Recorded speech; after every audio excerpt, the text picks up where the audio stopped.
प्रचार करू लागलो आणि त्या नवीन माणसाला उमेदवारी दिली यांनी, कुठल्या वेळेस दिली यांनी मला उत्तर द्यावं. गेल्या 25 वर्ष सर आम्ही काम केलं, रात्रंदिवस पक्षाने जे जे आदेश दिले ते केलं सर. आणि आता वेळ आली तर दुसऱ्याचं नाव येतं, हे योग्य नाही. मुख्यमंत्र्यांच्या राख्याचं भाकरीसाठी आधार राख्याचं भाकरीला मी किती वर्षाच्या अंत बसणार? 18 वर्ष झाले मला काम करून. नमस्कार, मी प्रशांत कदम. महाराष्ट्राचं राजकारण किती रसातळाला गेलेलं आहे याचा जर कुणी आलेख मांडायचं ठरवलं असतं, निर्देशांक काढला असता, तर कालचा दिवस या निर्देशांकावर सर्वात तळ गाठणारा ठरला असता. महानगरपालिकेसाठी उमेदवारी अर्ज भरायचा काल शेवटचा दिवस होता आणि या दिवशी संपूर्ण राज्यभरामध्ये जे चित्र दिसलं ते सामान्य मतदाराला अस्वस्थ करणारं आहे, राजकारणाबद्दल उबग आणणारं आहे आणि महाराष्ट्राच्या राजकारणाचा किती चिखल या नेत्यांनी करून ठेवलेला आहे याची सुद्धा झलक या निमित्तानं पाहायला मिळाली. म्हणजे कुठे एबी फॉर्म पळवले जात आहेत, त्याच्या मागं उमेदवार धावत आहेत, कुठे त्यांच्याच पक्षातले इच्छुक स्वतःच्याच पक्षाचं कार्यालय फोडतायत, घोषणाबाजी होतीये. बरीच सगळी उदाहरणं आपण पाहिली, पण सोबतच राजकीय पक्षांनी पण काय केलं तर शेवटपर्यंत हे सगळे युती आणि आघाड्यांचे घोळ चालू ठेवले. आता हे सगळं भाजप सत्तेत आल्यानंतरच का होतंय? म्हणजे ही महानगरपालिकेची निवडणूक आहे, कार्यकर्त्यांची निवडणूक आहे. जी समीकरणं विधानसभेला असतात, लोकसभेला असतात, ती या निवडणुकीमध्ये असतीलच असं पण नाही आहे. याच्या आधी पण ते होत होतं. पण विचार करा की या राज्यामध्ये काँग्रेस आणि राष्ट्रवादी हे पण सत्तेमध्ये होते, हे पण आघाडीमध्ये राहिलेले आहेत, पण तरीसुद्धा अनेकदा त्यांनी स्थानिक पातळीवरच्या निवडणुका वेगवेगळ्या लढलेल्या आहेत. पण त्यावेळी इतके घोळ झालेले होते का? शेवटपर्यंत एकमेकाबद्दल अविश्वास, म्हणजे वर्णकर्ण दाखवायचं की युती होतीये म्हणून आपण करतोय आणि ऐनवेळी दगाबाजी करायची. हे सगळे प्रकार जे आहेत ते आत्ताच नेमके का होत आहेत आणि हे सगळं भाजपच का करत आहे, हा याच्यातला एक अतिशय मुख्य प्रश्न आहे. म्हणजे काल संजय शिरसाट पुणे आणि संभाजीनगर दोन ठिकाणी ऐनवेळी शिवसेना शिंदे गटासोबत भाजपनं युती केलेली नाहीये, ऐनवेळी ही युती फिसकटलेली आहे. आणि त्याच्यानंतर संजय शिरसाटांच्या तोंडी भाजपला कसा अहंकार आहे, त्यांना कसं म्हणजे आम्हाला वाढू द्यायचं नाहीये वगैरे, ही भाषा जी आहे ती त्यांच्या तोंडी यायला लागली. मग मुळात बदललं काय या सगळ्यानंतर? जेव्हा शिवसेना एकत्रित होती तेव्हा सुद्धा याच गोष्टीवरनं भांडण चालू होतं की राज्यामध्ये एकमेकांना वाढू देत नाहीयेत पक्ष, आणि त्याच्यातनंच तर सगळं हे कांड घडलेलं होतं. आणि आता पुन्हा आपण फिरून तिथंच आलेलो आहोत. म्हणजे महाराष्ट्राच्या राजकारणामधून निष्ठा, पक्षविचार या सगळ्या गोष्टी तर आता अगदी गुळमुळीत झालेल्या आहेतच, पण सोबत ही गद्दारी, विश्वासघात, एकमेकांच्या पाठीमध्ये खंजीर खुपसणं, हे सगळे प्रकारसुद्धा इतक्या टोकाला का जात आहेत, हा अतिशय विचार करण्यासारखा प्रश्न आहे. म्हणजे भाजपला जर त्यांचा पक्ष वाढवायचा आहे, त्यांना स्वबळावरती लढायच्यात या निवडणुका, त्यांनी जरूर लढाव्यात, त्या लढण्यामध्ये काही गैर नाही आहे. म्हणजे सत्तेमध्ये विधानसभेत जरी तुम्ही एकत्रित असला तरी महापालिकेला कार्यकर्त्यांना ताकद देण्यासाठी तुम्ही या सगळ्या गोष्टी करूच शकता, त्या केल्याही पाहिजेत. पण त्या करताना असं का नाही आहे की पुणे महानगरपालिका आधीच माहिती आहे बाबा की आम्हाला स्वबळावरती लढायची आहे, तुम्ही तुमच्या मित्रपक्षाला ते सांगून टाका, मित्रपक्ष त्यांची तयारी करेल. पण ते न करता एकीकडे दाखवायचं की युती करायची आहे आणि दुसरीकडे आपल्या पक्षाची तयारी चालू ठेवायची, उमेदवारांच्या मुलाखती घ्यायच्या, त्या सगळ्या गोष्टी करत राहायच्या आणि अचानकपणे ही युती जी आहे ती तोडायची. आणि संपूर्ण राज्याचं समीकरण बघा तुम्ही की जिथं भाजपला हवी आहे तिथेच युती झालेली आहे. म्हणजे एक प्रकारे एकनाथ शिंदे आणि अजित पवारांचा वापर आता संपत चाललेला आहे आणि 2029च्या दृष्टीनं भाजपनं त्यांची तयारी जी आहे ती सुरू केलेली आहे, हेच याच्यामधनं दिसतं आहे. म्हणजे पुण्यासारख्या महानगरपालिकेमध्ये 2017ला भाजपची पहिल्यांदा सत्ता आली, तिथं सुद्धा भाजपला आता स्वबळाची स्वप्न जी आहेत ती पडतायत. आणि यांनी शिंदेंना जागा किती द्यायला म्हणजे होकार दर्शवला होता माहिती आहे तुम्हाला? पुण्यामध्ये फक्त 15 जागा द्यायची तयारी होती. म्हणजे ही युती नेमकी कशासाठी आहे? मग 15 जागा जर तुम्ही शिंदेंना पुण्यामध्ये देत होतात तर मग तुमची तयारी तर स्वबळाचीच चालू होती. म्हणजे हा सन्मान आणि इतक्या मोठ्या प्रमाणामध्ये मित्रपक्षांचा अपमान जो आहे तो भाजप उघडपणे आता करू लागलेला आहे. संभाजीनगरमध्ये पण तेच झालेलं आहे. संभाजीनगरमधली स्थिती पुण्यापेक्षा थोडीशी वेगळी आहे. इथं भाजपचा आणि शिवसेनेचा महापौर आलटून पालटून होत आलेला आहे. पण तिथल्या खासदारकीच्या निवडणुकीला शिंदे गटाचे उमेदवार होते संदीपान भुमरे, पण ते निवडून आल्यानंतर भाजपला असं वाटतंय की आपल्या ताकदीवरती ते निवडून आलेले आहेत, तर आपण महानगरपालिकेमध्ये आपली ताकद दाखवली पाहिजे. आणि या सगळ्यामध्ये काल संभाजीनगरमध्ये भाजपच्याच नेत्यांच्या विरोधात ज्या पद्धतीनं नारेबाजी आणि सगळी नाराजी पाहायला मिळाली, त्यांच्याच नेत्यांच्यावरती तिकीट वाटप पैसे खाऊन वाटल्याचा आरोप झाला. कुठं उघड नाराजी दिली जाते.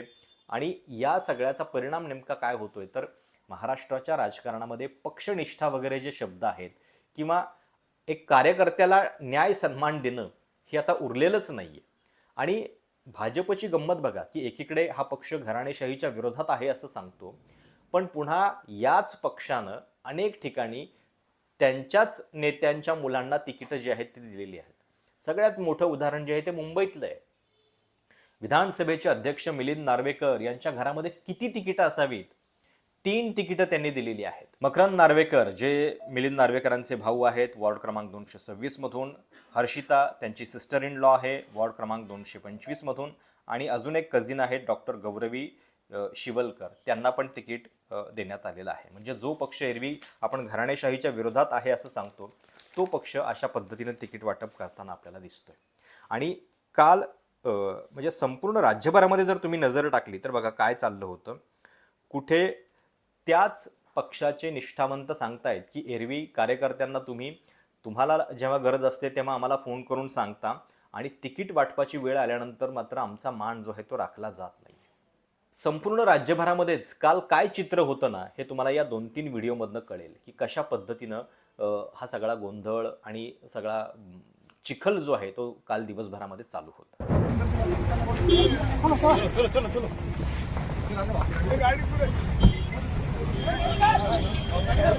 दादा काय झालं?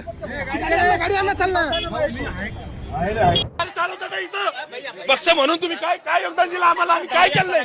रक्ताचं पाणी केलं आम्ही तुमच्यासाठी. माझ्या लेकरं घरदार बाळ 2 महिन्यापासून नोकरी सोडली मी. नोकरी यांच्यामुळे माहिती का, पक्षात काम करू लागलो, 2 महिन्यांनी प्रचार करू लागलो. आणि त्या नवीन माणसाला उमेदवारी दिली यांनी. कुठल्या वेळेस दिली यांनी मला उत्तर द्यावं. तू केली माझ्या जिंदगानीचा रस्ता पूर्ण केली आहे. तर एवढा वर्ष दिलं मला म्हणू शकत नाही माझा सगळा भाग आजपर्यंत मला असं पुन्हा भाग केली माझा तुला वापरून घेतात. नेते फॉर्म घ्या, राख्या जमा करा. मुख्यमंत्र्यांच्या राख्या जमा करा, आधार राख्या जमा केला मी किती वर्ष शांत बसणार? 18 वर्ष झाले मला काम करून. गेल्या 25 वर्ष सर आम्ही काम केलं रात्रंदिवस. पक्षाने जे आदेश दिले ते गेलं सर. आणि आता वेळ आली तर दुसऱ्याचं नाव येतं, हे योग्य नाही.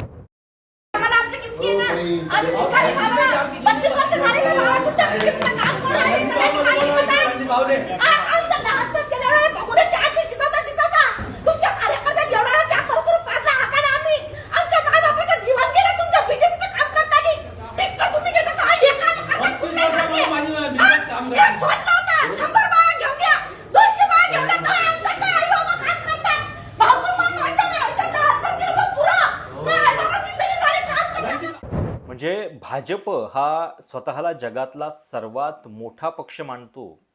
इतके मोठे या पक्षाचे नेते आहेत, विश्वामध्ये लोकप्रिय असलेले, पण मग या पक्षाला महानगरपालिकेमध्ये आपल्या पक्षाचे उमेदवार सुद्धा मिळू शकत नाहीत का? जे काल परवा यांच्या पक्षामध्ये आले त्यांना सुद्धा सन्मानानं तिकीटं दिली जात आहेत. मुंबईमध्ये राष्ट्रवादी शरद पवार पक्षाच्या राखी जाधव या 1-2 दिवसापूर्वी पक्षात आल्या, त्यांना तिकीट दिलं. त्याच्यानंतर शिवसेना उद्धव बाळासाहेब ठाकरे पक्षाच्या तेजस्वी घोसाळकर पक्षात आल्या, त्यांना तिकीट दिलं. रवी राजा काँग्रेसचे गटनेते होते, इतकी वर्ष विरोधी पक्षनेते पण होते मुंबईमध्ये, त्यांना सुद्धा तिकीट देण्यात आलेलं आहे. तर हे सगळं जर तुमच्या पक्षाची ताकद आहे इतका पक्ष तुमचा मोठा आहे तर तुम्हाला हे का करावं लागतं? आणि मी जसं म्हटलं की मुळात तुम्हाला जर पक्ष वाढवायचा आहे तर तो किमान काही नीती नियमांनी तुम्ही का नाही वाढवत? जर तुम्हाला युती आघाडी एखाद्या ठिकाणी नाही करायची आहे तर तुमच्या मित्रपक्षांना विश्वासात घेऊन सांगा की इथं आम्ही स्वबळाची तयारी करतोय, इथं आम्ही तुम्हाला सोबत घेणार नाही. जसं की त्यांनी अजित पवारांच्या बाबतीत आधीच सांगून टाकलेलं होतं की पुण्यात आम्ही सोबत नाही, मुंबईमध्ये नाही. अजित पवारांची त्यांना किती अडचण होतीये हे महानगरपालिकेच्या ह्या निवडणुकीमध्ये दिसलं. पण हेच शिंदेंच्या बाबतीत का नाही केलं जातंय? शिंदेंना मुंबईमध्ये ठीक आहे की मुंबईमध्ये 90 जागा त्यांना बऱ्यापैकी मिळालेल्या आहेत. म्हणजे सुरुवातीला तर असं वाटत होतं की 50-60 जागांमध्येच शिंदेंचा कार्यक्रम आटपेल, पण तसं काही झालं नाही. आणि सन्मानजनक जागा कदाचित ठाकरेंची इकडं एकी झाल्यानंतर सुद्धा त्याचा तो परिणाम असेल. पण हे सगळं महानगरपालिकेच्या निवडणुकीमध्ये होताना दिसतंय. जी महानगरपालिकेची निवडणूक आपल्याकडं ऑलरेडी काही ठिकाणी 10-10 वर्ष झालेली नाही आहे. कार्यकर्त्यांची निवडणूक असते आणि त्या निवडणुकीसाठी इतके राडे आणि भ्रष्ट आघाड्या, युत्या ज्या आहेत त्या आपल्याला सगळीकडे पाहायला मिळत आहेत. म्हणजे आता फक्त भाजप आणि काँग्रेस हेच दोन पक्ष एकमेकांच्या सोबत नाही आलेले. याच्याशिवाय कोणाचीही कशीही कशाही पद्धतीने युती आणि आघाडी चालू आहे. अगदी पुणे आणि पिंपरी चिंचवडमध्ये पण आपण बघितलं, राष्ट्रवादीचे 2 गट हे एकत्रित लढत आहेत बाकीच्या ठिकाणी एकमेकांच्या विरोधात. आणि मग ह्याच्यातनं होणार काय आहे की जर समजा पुणे आणि संभाजीनगरमध्ये एकनाथ शिंदे आणि भाजप वेगवेगळे आहेत तर तिथं ते मोदींचं नाव घेणार नाही आहेत का? तिथं ते फडणवीसांच्या वरती टीका करणार आहेत का? म्हणजे एक प्रकारे तुम्ही मतदारांनाच याच्यामध्ये म्हणजे मूर्ख ठरवताय का की सत्तेमध्ये तुम्ही सगळा वाटा घेणार?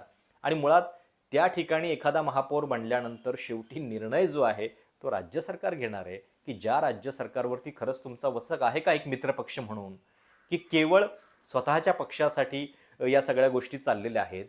हा सुद्धा याच्यातला विचार करण्यासारखा प्रश्न आहे. आणि किमान काहीतरी एक अपेक्षा असते राजकारण्यांकडनं. बाकी तर सगळ्या गोष्टी त्यांनी धाब्यावरती बसवलेल्या आहेतच. पण भाजप महाराष्ट्रामध्ये जेव्हा सत्तेत आलेलं आहे तेव्हापासून हे युत्या आघाड्यांचं इतकं भ्रष्ट चित्र जे आहे ते आपल्याला पाहायला मिळतंय. म्हणजे मी जसं मगाशी उल्लेख केला की काँग्रेस राष्ट्रवादी पण होते सत्तेत, ते पण एकमेकांची डोकी फोडायचे, एकमेकांच्या विरोधात लढायचे. पण असे शेवटच्या क्षणापर्यंत घोळ आणि शेवटच्या क्षणापर्यंत अविश्वास हे तरी किमान महाराष्ट्रानं आजवर पाहिलेलं नव्हतं. तुम्हाला या सगळ्याबद्दल नेमकं काय वाटतं? आणि कालच्या दिवसभरातली सर्वात भीषण घटना किंवा हास्यास्पद घटना तुम्हाला कुठली वाटते? कमेंटमध्ये नक्की कळवा. चॅनल सबस्क्राईब करायला विसरू नका. धन्यवाद.